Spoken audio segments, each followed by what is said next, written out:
მგონი ერთი ჩემი პოსტი ხალხმა რა სწორად გაიგო. 28 წლის ვარ და ასე მაგეჟად დავდივარ და თმაც არასდროს შემიღებია.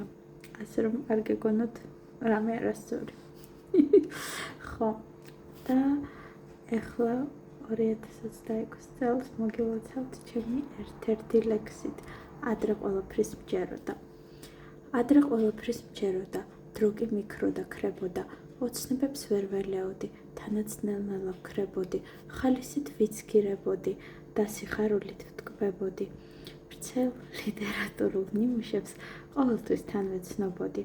ფილმებში რაღაც ჯადოსნურს ვეძებდი და ვპოულობდი, კასეტებსა თუ ფირფიტებს მუსიკას ვერ ველეოდი. ზაფხულის ართათეგებით ვცხოვრობდი და ვერ ვძღებოდი. სუფთა ჰაერით ბუნებით სითბოთი მე სულ თქმულობდი. ახლა კი ჩუმად ვიხჯები, მუსიკის ძალაც არ მინდობს, მაგრამ იმედით ვარსებობ, ამას ვერავინ გამიქრობს. 20 წლების დასასრულის კარგი ლექსური შეჯამებები გამოვა. რა კიდევ ორი წელი დამრჩა 30-მდე.